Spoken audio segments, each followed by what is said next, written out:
Listo, ¿qué tal? Buen día a todos.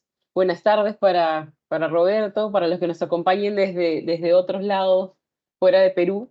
Gracias por conectarse hoy un viernes más, 16 de febrero. Y hoy día tenemos una agenda que está muy interesante. Hoy nos acompaña Daniel Flores, él es docente de la UPC y también colaborador, uno de los mayores colaboradores en el grupo y que nos estaba compartiendo mucho acerca de GPTs. Y hoy nos viene a presentar parte de su taller, ya ahorita nos va a contar bien de qué trata. Su taller se titula El poder de los GPTs personalizados en la aceleración de la curva de aprendizaje. Así que sin más, lo dejamos a Daniel para que nos cuente de qué trata y ahí cualquier consulta le hacemos. Adelante, Daniel. Gracias por presentarnos esta propuesta. Listo, muchas gracias. Bueno, primero que nada les quería comentar que el taller lo he variado un poquito porque de hecho Juan, la clase pasada, ya un poco tocó el tema de los GPTs. Igual lo voy a tocar, ¿no? Pero, pero más bien me gustaría eh, retomar lo que explicó Juan la semana pasada y más bien presentar unas ideas que he estado investigando y que espero les sea de utilidad. Primero que nada, me gustaría confirmar si pueden ver mi pantalla. Estoy compartiendo pantalla, ¿se puede ver? Sí, Sí, sí la sí, vemos. Perfecto, sí, Sí se excelente. ve. Ya, perfecto. entonces, arranco con la presentación. Este es un curso que estoy diseñando y entonces es como, vamos a decir, una versión cero que se titula Cómo integrar la inteligencia artificial en la educación superior. Y parte a raíz de que en los últimos meses he estado tratando de asistir a la mayor cantidad de talleres vinculados a inteligencia artificial y educación, y en algunos casos me he topado con cosas bien interesantes, pero al mismo tiempo bien fragmentadas, ¿no? Por ejemplo, el día de ayer tuve la suerte de ir a un taller que dictaba una profesora norteamericana y entonces ella nos comentaba que la manera como utilizaba el chat GPT en la educación era a partir de pedirle al GPT que le diera metáforas con las cuales ella pudiera explicar conceptos abstractos. Me pareció bien potente la idea, ¿no? Pero igual me pareció que era algo como fragmentado, ¿no? Y así he visto varios talleres en donde te enseñan un aplicativo, te enseñan otro aplicativo, pero todavía fragmentado. Entonces, para llenar ese gap, para poder complementar ese gap, es que me he puesto a investigar qué es lo que se ha escrito en la literatura científica respecto a, a este tema, ¿no? Y he encontrado un artículo de dos profesores de la Universidad de Hong Kong que se llama algo así como Liberando el poder de los chat GPTs del chat GPT, perdón, un marco de referencia para la aplicación de la inteligencia artificial generativa en la educación. Y la verdad es que he estado buscando varios frameworks, pero este marco de referencia, cuya el DOI del artículo científico lo tienen en la parte inferior, la verdad que me ha sonado bastante y me pareció de todos los marcos de referencias uno de los más útiles para empezar a pensar la inteligencia artificial como educadores. De hecho, muchos de los que estamos acá nos fascina la tecnología y nos fascina jugar con los GPTs. De hecho, los GPTs personalizados es algo que nos puede literalmente absorber el tiempo, pero creo que una de las cosas, uno de los retos que tenemos como educadores es empezar a pensar cómo lo integramos a nuestra práctica educativa, pero cómo lo integramos además a partir de lo que ya otros investigadores han estado desarrollando, ¿no? Entonces, este framework que está graficado en la imagen que ven en la mano derecha plantea cuatro dimensiones para el uso de la inteligencia generativa en la educación, ¿no? Primero, identificar cuáles son los objetivos deseados. Y a mí me gustó ese primer objetivo porque me hace mucho ruido con respecto al tema de eh, que la inteligencia artificial se alinee a lo que nosotros queremos lograr, ¿no? Luego, determinar el nivel apropiado de automatización, que ya lo voy a explicar más adelante, asegurar las consideraciones éticas, que es una dimensión muy importante en nuestra práctica, en la práctica educativa, sobre todo cuando hay un problema de plagio y otros problemas más éticos que también los voy a ampliar. Y finalmente, y esto también lo digo como alguien que viene de la gestión eh, estratégica, que es la evaluación de la efectividad, no de la eficacia, sino de la efectividad, que es hacer cumplir los objetivos al menor costo posible. Entonces, arranco primero con alinear los objetivos deseados con la IA. Este es un pequeño modelo que estoy trabajando todavía, es un modelo cero, que básicamente lo que plantea es alinear en una educación, en un modelo de educación basado en competencias, alinear la IA a ese modelo de educación basado por competencias. Entonces tenemos primero que nada la competencia, que es lo que manda, a todos nosotros nos manda, y luego esta competencia se descompone en el logro de la sesión, porque acuérdense que nuestras sesiones van a sumar el desarrollo de la competencia de nuestros estudiantes, ¿no? Y ese logro de la sesión a su vez está vinculado a las actividades de aprendizaje y a las evidencias de aprendizaje. Y aquí es donde yo comienzo a incorporar los conceptos de la IA, ¿no? Que es, ¿cómo hago que esas actividades de aprendizaje se potencien? Y aquí encuentro las dos primeras ideas que yo les quiero proponer, ¿no? La primera que es diseñar objetivos de aprendizaje con inteligencia artificial y diseñar actividades de aprendizaje con inteligencia artificial y luego medirlas con inteligencia artificial. Daniel, pero no me estás mostrando ahorita funcionar el chat GPT o Cloud 2 o lo que fuera, ¿no?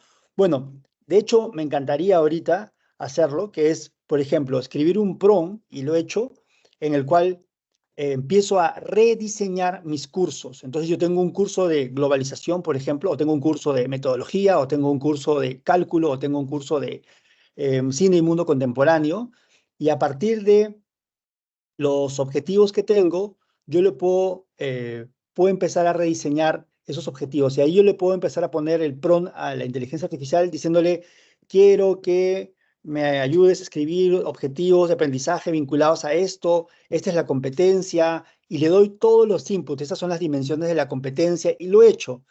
Y la inteligencia artificial te empieza a devolver información que obviamente no es la información que va a quedar, pero ya te da algunas luces de cómo podrías ir afinando tus objetivos de aprendizaje alineados con la inteligencia artificial, porque además a la hora de escribir el prompt, tú le puedes poner cómo integro la inteligencia artificial para el cumplimiento de estos objetivos o cuáles son los objetivos que debería cumplir de acuerdo a la competencia y al logro. Y aquí empiezan a aparecer cosas bien interesantes. Luego voy a, si tengo tiempo, mostrarle algunos ejemplos más concretos, ¿no? O lo mismo pasa con el diseño de actividades. Por ejemplo, tengo que trabajar con los estudiantes un concepto y entonces yo le digo a la inteligencia artificial, mira, voy a trabajar el libro de Thomas Friedman, el capítulo 2. Queremos, el logro de la sesión es que el estudiante pueda comparar estos conceptos desarrollados por Friedman con los conceptos desarrollados por Gemawat. Quiero que me desarrolles una actividad gamificada que yo pueda llevar a cabo en clase. Y de hecho lo ha hecho y me ha creado juego de cartas, me ha creado mapas de impacto y a partir de ahí, obviamente, yo empiezo a afinar esas actividades de clase en donde voy incorporando la IA, que ya voy a explicar cómo la voy incorporando, ¿no? Ahí, digamos, la estoy incorporando a la hora que estoy diseñando o rediseñando mi curso, ¿no? Y luego esto, obviamente, va a producir digamos, un resultado. Los estudiantes tienen que hacer cosas y acá yo me caso con este modelo de aprendizaje que es el modelo experiencial. O sea, uno aprende en base a la experiencia. Entonces, cuando al estudiante lo lanzas a hacer cosas, el estudiante quiere aprender a manejar un carro, lo lanzas a manejar el carro. El estudiante quiere aprender a nadar, lo lanzas a la piscina. El estudiante quiere aprender a vender, lo lanzas a que venda, ¿no?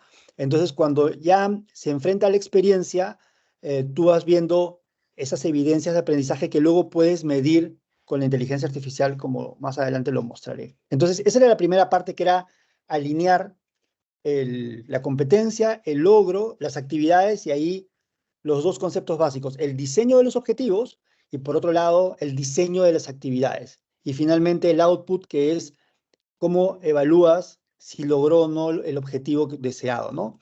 Entonces, por ejemplo, como les dije hace un momento, le puse un prompt que era diseña una actividad donde los profesores utilicen herramientas de inteligencia artificial para identificar y formular objetivos de aprendizaje específicos, medibles, alcanzables, relevantes y temporales para diseñar un curso. Esto era, digamos, en el hipotético caso que yo estaba diseñando un curso para rediseñar cursos, ¿no? Y entonces me empezó a poner estos objetivos tienes que contemplar y me empezó a dar información que luego yo fui puliendo y delimitando, ¿no?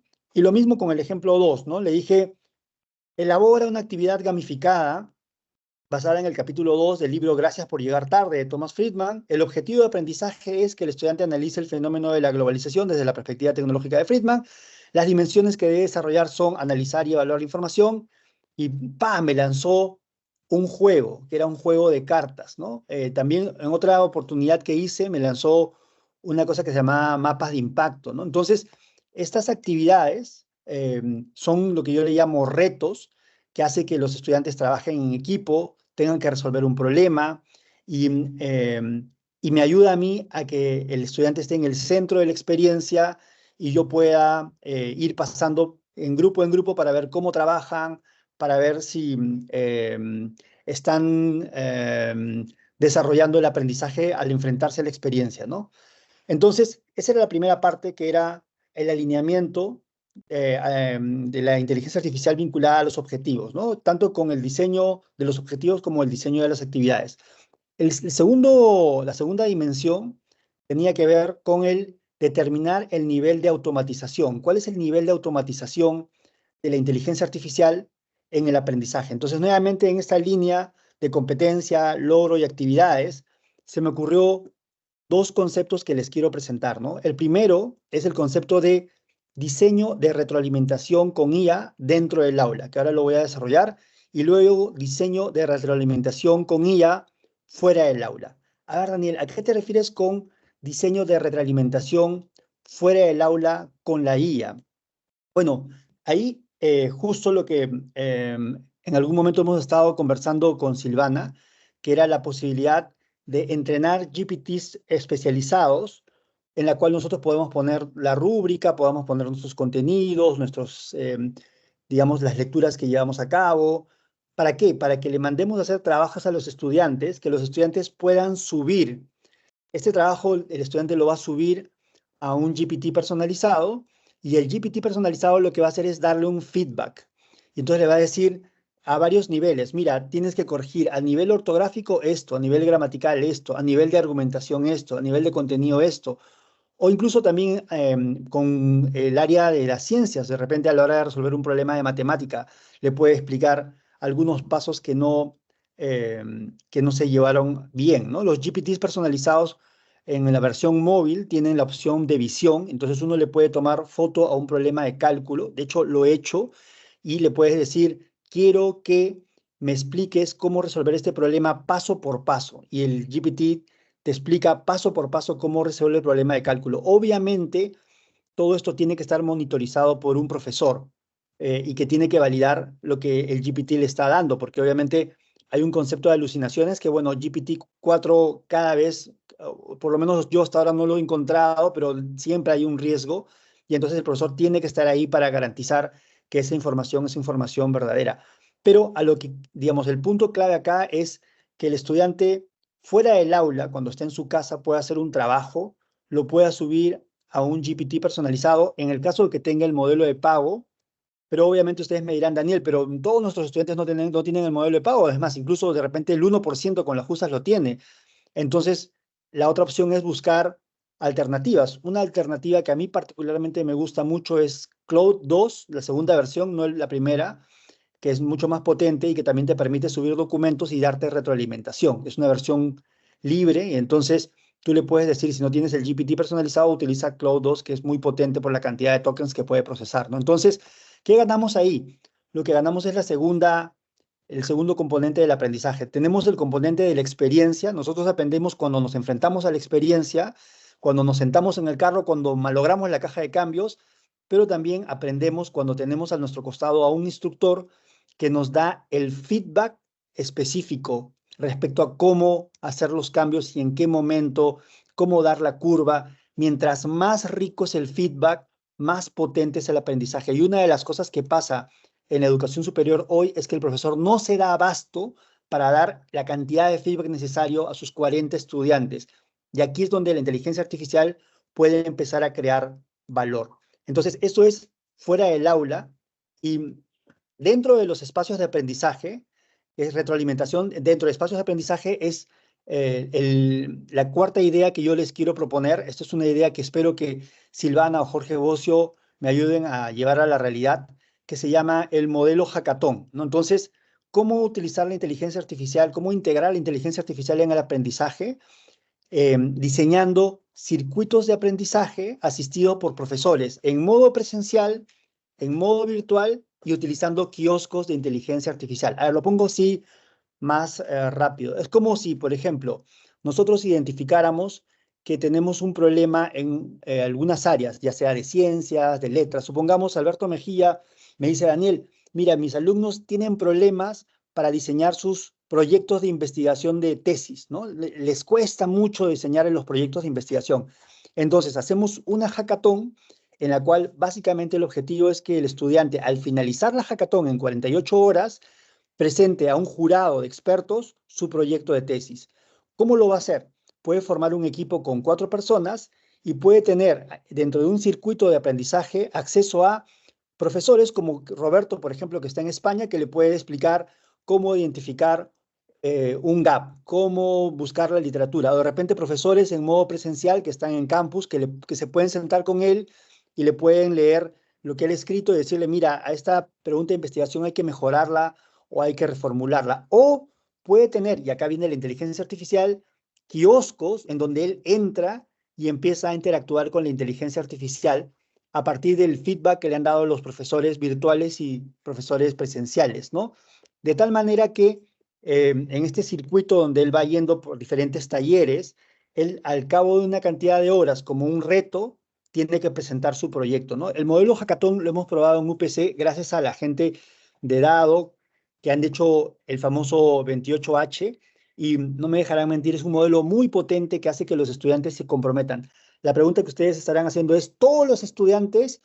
Yo creo que no, yo creo que acá ya son los estudiantes que quieran participar de la experiencia, eh, pero definitivamente es un modelo que no habría que dejar de lado porque de hecho hay muchos estudiantes que quieren llevar su aprendizaje a otro nivel y este modelo puede acelerar esos procesos, ¿no? Entonces ahí se podría utilizar GPTs personalizados o Cloud 2 en modo abierto para que los estudiantes comiencen a hacer uso y tenga una retroalimentación que se mezcle con lo presencial, lo virtual, ¿no?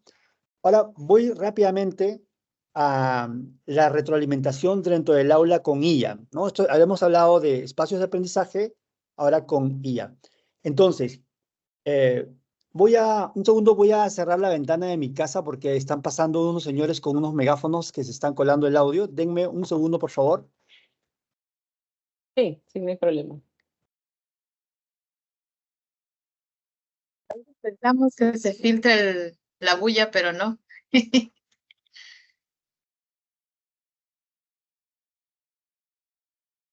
Listo, disculpen la interrupción. Bueno, Pero no entonces se voy. escuchaba nada, Daniela. No Así, qué logramos bueno, qué saber bueno. qué vendían Qué, las personas que pasaban. qué bueno, qué bueno. Así que no Me más. alegro. Buenísimo. Bueno, vamos con el ejemplo número 5. El ejemplo número 5 es, y acá tengo que darle el crédito a una profesora norteamericana, Bárbara Oakley, que estuvo ayer en UPC San Isidro, compartiendo sus conocimientos, una investigadora excepcional, y ella nos decía que una de las maneras más potentes de aprender, documentado ampliamente en una gran cantidad de artículos científicos, tiene que ver con el tema de recuperación, cómo recuperamos la información para ir consolidando, digamos, estas conexiones que se establecen a nivel neuronal y que finalmente terminan de fortalecer nuestro aprendizaje, ¿no? Entonces, ella recomendó una plataforma que se llama I Do Recall, que te permite crear pretes, que te permite conectarlo con la inteligencia artificial para hacer preguntas de recuperación que los estudiantes puedan utilizar para, sobre todo, materias en donde los estudiantes tienen que, eh, digamos, conocer información, lecturas o lo que fuera, ¿no?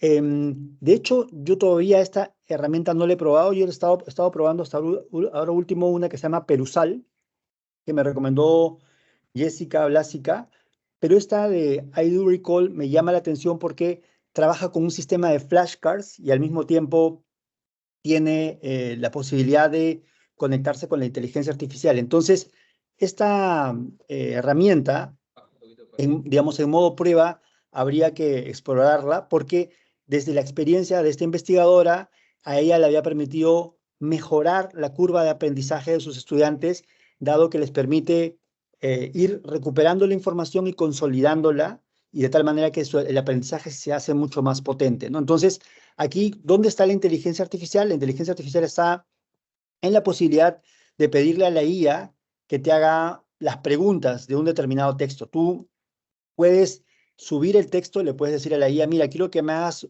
10 preguntas de pretest para que los estudiantes puedan entrenar y luego puedan utilizar flashcards y a partir de ese entrenamiento ellos puedan ir consolidando a través de la recuperación de preguntas de recuperación el contenido que yo quiero enseñar, ¿no? Entonces, ese era el ejemplo número 5 relacionado a el uso de la inteligencia artificial como, como una automatización. Bueno, voy cerrando con las dos últimas dimensiones, que es la penúltima son garantizar las consideraciones éticas y la otra es medir la efectividad. Entonces, este marco de referencia para integrar la inteligencia artificial a la educación pone en relieve la dimensión ética. Y esto es algo que, junto con Omar Vite, que hemos estado haciendo una revisión sistemática de la literatura vinculada a inteligencia artificial aplicada a la investigación científica, ha aparecido en muchos artículos, ¿no? Muchos artículos señalan que hay, digamos, una dimensión ética que no se debe descuidar mucho más ahora que nosotros estamos en el ámbito educativo, ¿no?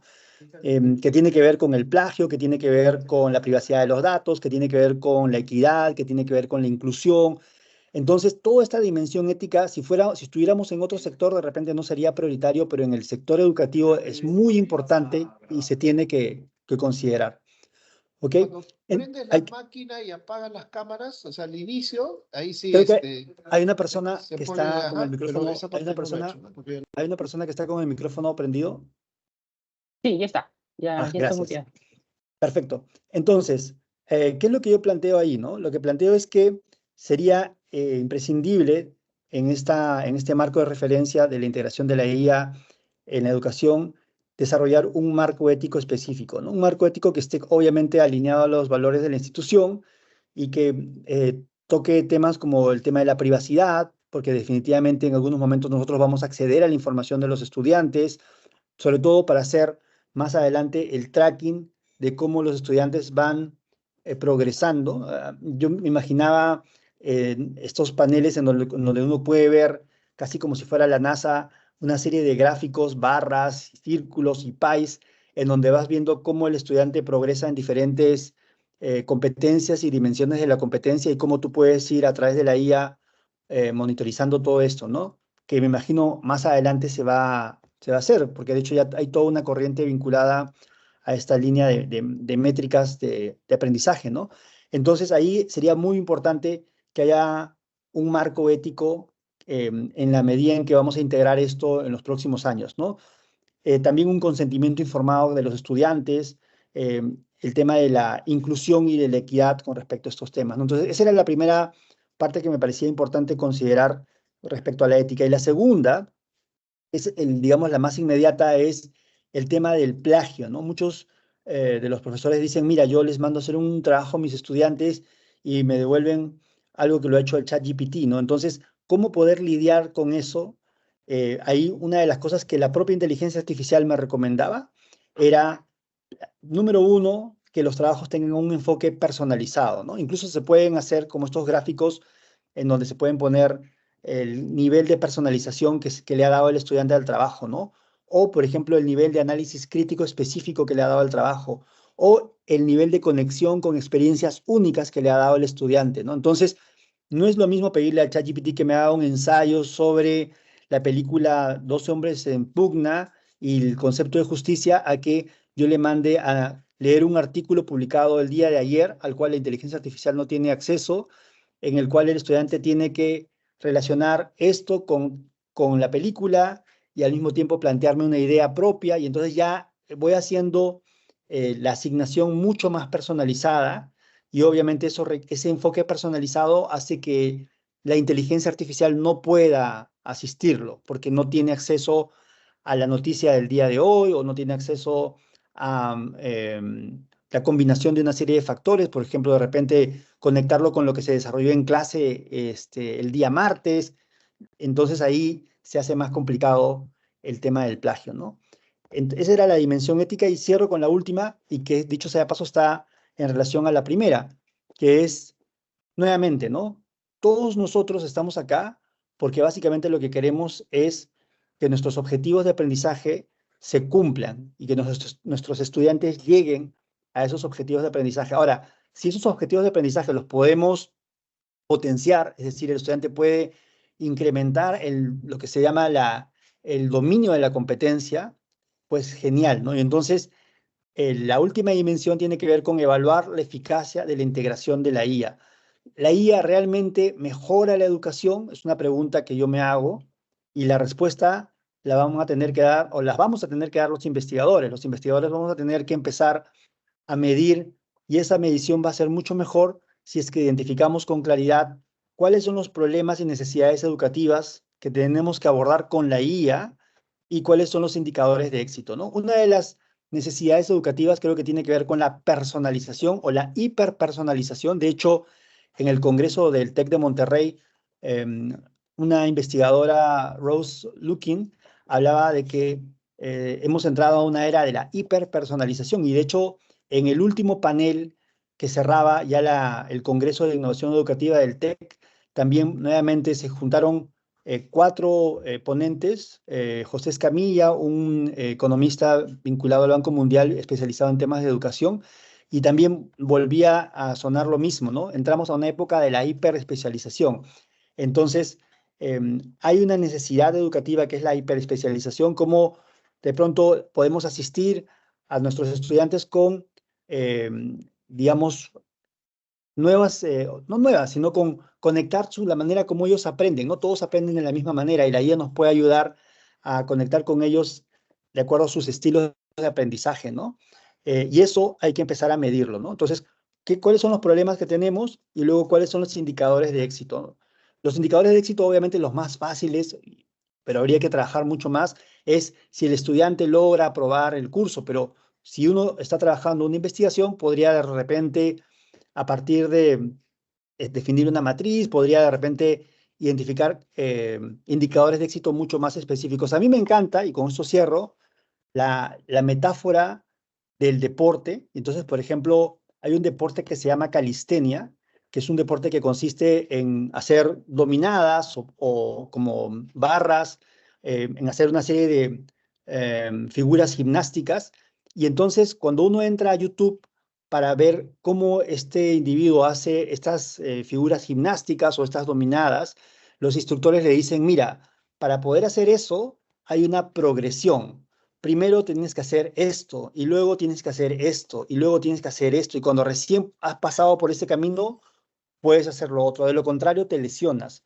Bueno, eso a mí me parece que pasa igual en la educación, ¿no? Hay que establecer indicadores de éxito para que el estudiante pueda resolver un problema de cálculo. Primero tiene que haber llegado a esto y luego haber llegado a esto, y esos indicadores hay que medir si están llegando los estudiantes. No basta que diga que aprobó el curso, sino medir si están llegando desde el punto de vista cuantitativo y desde el punto de vista cualitativo también ir midiendo cuál es la percepción que ellos tienen de este acompañamiento con inteligencia artificial, ¿no? Y de esa forma creo que podríamos ir todos juntos como comunidad construyendo no solamente este marco de referencia que es, en el cual nos basamos, sino un marco construido por la comunidad en donde vamos integrando la inteligencia artificial en la educación superior, ¿no? Eso es lo que yo quería compartirles hoy y bueno, ya más adelante hablaremos de los GPTs personalizados y las acciones que pueden utilizar,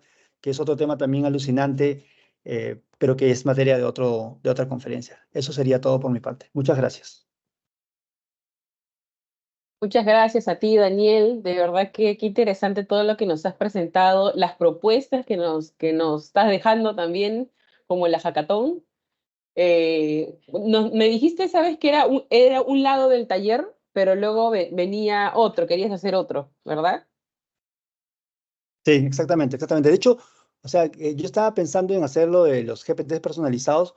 De hecho, bueno, Juan lo desarrolló la semana pasada y entonces lo que me quedaba era hablar de GPTs, la configuración de los GPTs, que hay todavía una ruta para hablar sobre configuración de GPTs personalizados, y la otra que es la de las acciones o actions, que es cuando tú conectas los GPTs al HTTP y te permite hacer cosas mucho más como conectarte a una base de datos, como responder un correo electrónico, mucho más alucinantes, si quieres llamarlo, ¿no?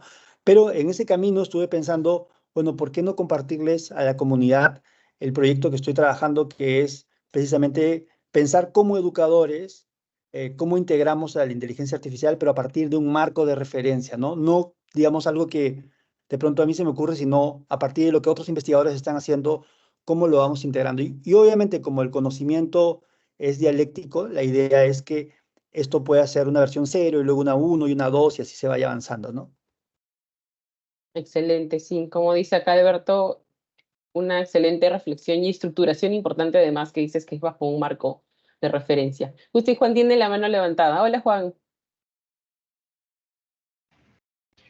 Hola, hola. Oye, fantástico, Daniel. La verdad que es sorprendente que estés avanzando en este tema, dándole forma, y te felicito, gracias por el aporte. Yo te sigo en el tema de medir y, lógicamente, para que la medida pueda ser útil para todos, yo creo que puedes profundizar en el pedirle al ChatGPT que la actividad te diga cómo puede desarrollarla el alumno utilizando ChatGPT o cualquier otro modelo. O sea, tu perspectiva está súper buena desde el lado del profesor, pero además hay que medir cómo la inteligencia artificial suma para el alumno y hay que hacer que los dos se confronten. Entonces, no es el profesor el que debe ser medido, sino el alumno, ¿no? Y el alumno tiene que usar inteligencia artificial para poder saber si el resultado aumenta. Entonces, veámoslo en una forma que la misma inteligencia artificial también nos ayude y podamos hacer que en la clase los alumnos puedan usar inteligencia artificial para resolver esas actividades y aprendan cómo la inteligencia artificial puede aumentar justamente su productividad, ¿no? Y obviamente la medida va a ser rica para todos, porque vamos a saber si esto funciona realmente. Y una aclaración que quería hacer justo cuando hablaste del plagio. La mejor forma de evitar ese temor del plagio es decirle que está permitido usar la inteligencia artificial. Y eso es el uso honesto de la inteligencia artificial. Es la única fórmula que funciona. Así que la mejor forma es, oye, así como yo, profesor, estoy usando inteligencia artificial, oye, tu alumno también utiliza inteligencia artificial. Oye, tu padre de familia también utiliza inteligencia artificial. Y todos estamos claros de que estamos usando inteligencia artificial. Nadie tiene por qué parecer el genio ni ser el que hace las cosas como que se las atribuye. Es claro que está permitido usar inteligencia artificial. Nadie se preocupa del plagio. Eso es. Gracias. Excelente, gracias, Juan. Gracias, Juan. Ahí tenemos también una mano levantada de Alberto. Bueno, hola Daniel, nuevamente felicitaciones. Bueno, nos conocemos años y de verdad que es un placer y orgullo como amigo que puedas compartir estas reflexiones tan potentes, ¿no? Bueno, yo quería preguntarte algo que me ha sonado mucho en tu exposición, esta parte donde tú, bueno, reconoces un hecho, ¿no? Los profesores no tenemos la capacidad de dar un feedback detallado de 40 alumnos. Y lo dijiste, sí, me he quedado en eso, ¿no? ¿Cómo agregamos valor en esa parte del proceso? Yo creo que eso es clave. En ese sentido, a mí me genera mucha curiosidad los sistemas de entrenamiento, porque de alguna forma, cuando le trasladamos esa responsabilidad a algo, este, tendemos a pensar que ese algo lo va a hacer bien. Y en ese momento digamos, tus checks de validación desaparecen porque confían en que lo hace bien. Y allí es un paso bien delicado siendo profesor, porque de alguna manera tú validas ese proceso y cuando se lo dejas a algo, ya no a alguien, el tema es complejo. Entonces, a mí me genera mucha curiosidad, digamos, cómo se puede garantizar los sistemas de entrenamiento. O sea, que realmente lo que tú terminas, a ese algo que le terminas delegando la responsabilidad del feedback que tú no puedes atender, ¿cómo duermo tranquilo de que ha sido entrenado de la manera correcta? Porque si no, comprenderás que como profesor la angustia es grande, ¿no? O sea, en fin, no sé si nos puedes comentar algo al respecto, ¿no? Me quedó mucho esa parte de tu discurso, que está súper bueno. Perfecto, excelente. Mira, yo he pensado preliminarmente en una cosa que se llama dos vueltas, ¿no? O sea, hay una primera vuelta que hace la inteligencia artificial, que además la hace muy rápido y entonces le da una retroalimentación. Esta retroalimentación puede por correo electrónico llegar al profesor. O sea, a la hora que el alumno sube el trabajo, automáticamente se puede, utilizando Action, se puede pedirle que le mande un correo con copia al profesor. Entonces, obviamente el profesor tiene que validar esa primera vuelta que da la inteligencia artificial. Y la segunda sería ya el valor que crea el profesor en aspectos que de repente la inteligencia artificial no puede, a los cuales no puede llegar, ¿no? Ahora, una de las cosas, y yo estoy en la misma posición y situación que tú, Alberto, esto es una hipótesis de trabajo y de hecho da para una investigación que, que creo que ameritaría un piloto, ¿no? Entonces, hacer un piloto, a mí me encantaría hacerlo, por ejemplo, con matemáticas, con un curso de cálculo, hacer un piloto en el cual, o un curso de humanidades, en el cual tú trabajas con un grupo de estudiantes, grupo de control, grupo experimental, en los cuales les das retroalimentación con IA personalizada y a otros que no, y luego ver cómo es que el desempeño de ambos grupos se puede comparar para ver si es que se han movido las agujas con respecto al dominio de la competencia en ese curso, ¿no? Pero mi hipótesis es que sí se deberían mover las agujas en la medida en que la inteligencia artificial la puedes entrenar a partir de ir subiendo los contenidos, a partir de incluso haciendo pruebas. Antes de lanzar el piloto puedes ir haciendo pruebas de problemas de matemáticas típicos en donde tú ves si está respondiendo bien, si hay una coherencia en sus resultados, y luego ya probarlo con un grupo de personas. Ahí está la dimensión ética, ¿no? Que ellos te den su consentimiento y hacer la experiencia, ¿no? Ok, gracias. Y solo para reforzar, puse en el chat una autora que creo que te puede, en general puede ayudar. Yo la conocí en este Summit que se hace creo que en mayo. Le escuché a varios expositores y me pareció muy enfocada en el tema ético, sobre todo en lo que decía. Hay un libro que está bastante bien referenciado, que también le he puesto el nombre, por si de repente este tema te puede ayudar a profundizar en algunas otras cosas que son importantísimas, ¿no? Bueno, eso, gracias. Excelente, gracias Alberto. Tomo inmediatamente el libro y lo busco. Gracias. Listo, gracias, gracias Daniel. No sé si tiene alguien algún comentario adicional que quiera hacer, aprovechando que tenemos a Daniel acá. Está, sí, Y yo también me sumo a las felicitaciones de Daniel. Muchas gracias, Daniel. Es algo que justo estábamos conversándolo y me parece genial. Algunas cosas incluso estamos ya intentando pilotear, ¿no? Sobre esto de los, ¿cómo se llama? De los stands para docentes, a Los ver kioscos, cómo los lo kioscos. logramos. Los kioscos. Y ahí estamos buscando una manera y esto de poder que pueda ayudar a calificar y retroalimentar lo que comenta su preocupación de Alberto. Justo ahora, estos días que hemos estado en el Congreso de Educadores, varios profesores se acercaban y me decían, Silvana, ya cuando nos pones algo para que nos ayude a corregir. Y ya hay, ¿no? Ya hay herramientas. Lo que estamos buscando es cómo integrar a nuestro LMS, que es algo que ya estamos probando con Daniel, cómo integrar a nuestro LMS para que sea como que un primer feedback que recibe el estudiante sin que el docente esté ajeno a eso, ¿no? Porque yo justo decía, no solo debe retroalimentar al estudiante, sino que el docente tiene que enterarse que él está retroalimentando, porque obviamente, como ya sabemos, no siempre estos algoritmos, o sea, caen en algunos errores, ¿no? Entonces, el docente no es que va a desaparecer, al contrario, va a tener que estar muy atento a cómo está sucediendo esto y con estos temores que transmite Alberto, ¿no? Yo creo que ya hay estas herramientas. Ahora que comentabas, Daniel, esto y me acordaba, quizás por ahí en algún momento lo mostramos, Gaby, en esta plataforma de Ion Reality ya han sacado ellos, ¿no? En Ion Reality hay algo nuevo que es los cursos inmersivos. Y ahí esto lo están mezclando con todo el modelo del ChatGPT, me parece que es con OpenAI.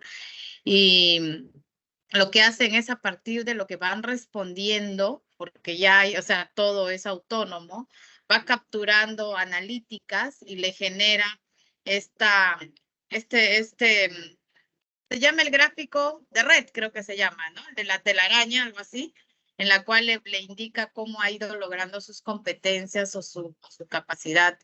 La verdad que, o sea, ya lo han mostrado, hay que probarlo, obviamente, y hay que validarlo, pero interesante lo que acabas de comentar, ya, o sea, los proveedores ya están buscando y mirando esas soluciones, ¿no? Así que no, está todo genial y yo creo que para todos los que están escuchando que no necesariamente son de UPC, o sea, todas estas ideas ya están mostrándose y se puede aplicar, ¿no?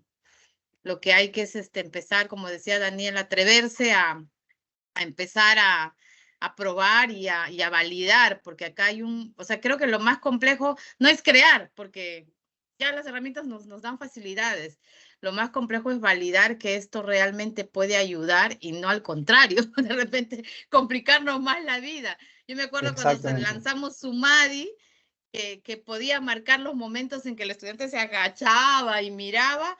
De pronto el docente dijo, uy, en vez de ayudarme me da más trabajo, porque ahora mejor corrijo lo que el estudiante me ha dado a estar atento a un video y ver si es que se ha movido, si alguien entró.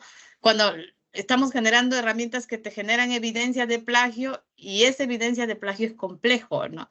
Entonces, sí, no, pero está genial y nada, me sumo a todas tus iniciativas, como ya lo hemos estado conversando, y atentos al taller. ¿Cuándo lo vas a lanzar? ¿Cómo va a ser? Porque esta era la propuesta de tu taller. ¿Cuáles son los siguientes pasos? Bueno, a mí me encantaría, como les comentaba, hacer este modelo hackathon en donde puedan participar profesores virtuales, profesores presenciales y kioscos, ¿no? Y de repente identificar un curso, que puede ser un curso de cualquiera de los profesores que está acá presente, que considere que es un curso que genera mucho dolor a la universidad, ¿no? O sea, de repente voy a inventar, no tengo la data. Hay un curso de cálculo en donde el número de desaprobados, la tasa es muy alta, o hay un curso del área de humanidades en donde la tasa de desaprobados es muy alta. Entonces, el dolor, ese dolor sería bueno probar si es que se puede mejorar utilizando la inteligencia artificial y los circuitos de aprendizaje bajo el modelo hackathon, ¿no? Entonces ahí, como tú dices, validar si nos sirve o no nos sirve.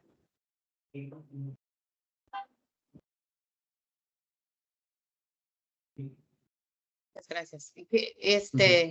Ahí, Juan, ¿te has quedado con la mano arriba o tienes otra pregunta? Creo que la dejé puesta ahí. Listo. Excelente. Listo, gracias. Muchas gracias, Daniel, de verdad por la propuesta. Vamos a esperar con ansias los avances que vayas realizando al taller. Y la hackathon es una muy buena propuesta. No se ha hecho hasta ahora una usando IA como tal y como todo este circuito que propones. Y yo creo que ahí podemos armar un buen grupo. Por ahí Juan alzaba su dedito arriba. Se puede armar, yo creo, un buen equipo.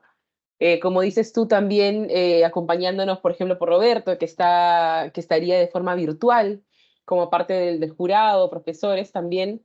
Así que yo creo que podemos juntarnos para armar esa propuesta. Sería muy interesante. Así que Excelente. muchas gracias por la presentación que nos has hecho. Por ahí hay varios comentarios que nos dejan en el chat. Ahí está, justo, Roberto tiene la mano levantada. Bueno, en realidad me iba a quedar con la mano en el bolsillo, pero tengo que felicitar a Daniel por su presentación. Me parece muy bien que estemos pensando en cómo avanzar, incluso cómo experimentar, porque si no, nos va a ser muy difícil demostrar que eso funciona. Yo realmente quería expresar una opinión que he reiterado aquí en esta comunidad, y es que para mi criterio, los GPT y todo este tema de la inteligencia artificial generativa es un pedacito del iceberg de lo que ya tenemos arriba.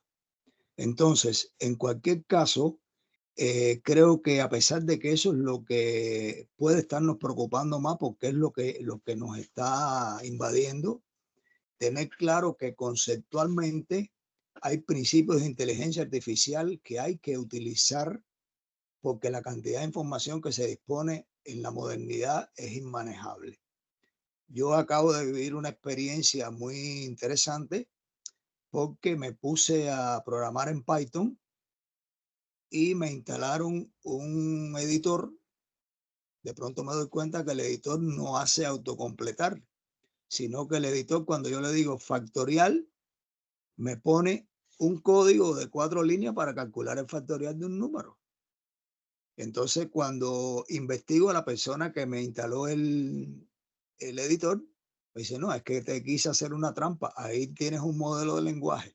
Es decir, hay modelo de lenguaje que esto se parece a ChatGPT, pero no es ningún GPT, es un modelo de lenguaje que está observando lo que el programador tiene en mente expresado en una línea de un lenguaje de programación y te está dando el código completo.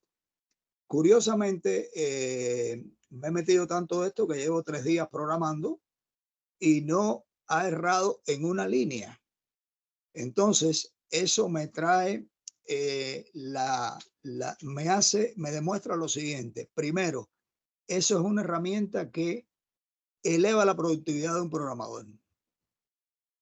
Como si fuera poco, no creo que el programador responsable pueda abstraerse de meterse en ver si ese código funciona o no. No basta con que funcione, es decir, tienes que, y además estás aprendiendo con la propuesta que te está haciendo y ejecutando el código. Por tanto, yo creo que detrás de eso hay que tener en cuenta, ustedes que son personas jóvenes y que van a afrontar esto con mucha fuerza, tener en cuenta que pueden haber cambios en la forma en que realizamos los procesos de enseñanza-aprendizaje que hoy no nos lo estamos imaginando. Estoy pensando que desde el concepto de aula, el concepto de curso, el concepto de evaluación, pueden estar en la mirilla de estas herramientas que de pronto lo que hay que buscar es que la persona por una u otra vía logre alcanzar esas competencias que tú estás mencionando ahí. Y eso tiene que ser de la manera más abierta y más flexible posible. Y aunque hay cierto especialismo, quizá en el objeto que se está estudiando, hay una generalidad en cómo se estudia y en cómo se aprende. Y esa generalidad que siempre ha sido muy difícil de ver por los profesores universitarios, porque los profesores de matemáticas a veces intentan que tú aprendas cómo se demuestra un teorema, pero no te dan las bases de por qué un teorema se puede mostrar así y no te dicen que hay 20 maneras más de demostrar el mismo teorema. Entonces, ¿cómo lograr eso? Va a ser un problema muy expedito con asistentes de este tipo, ya sean del tipo generativo o de otro tipo que ya están por ahí hace años, que nos van a poner soluciones en la mano que nosotros tenemos que saber utilizar. Y entonces yo creo que el especialismo va a estar no precisamente en diversificar el objeto de estudio, que ya va a estar diverso, sino en diversificar la manera de evaluar a cada estudiante.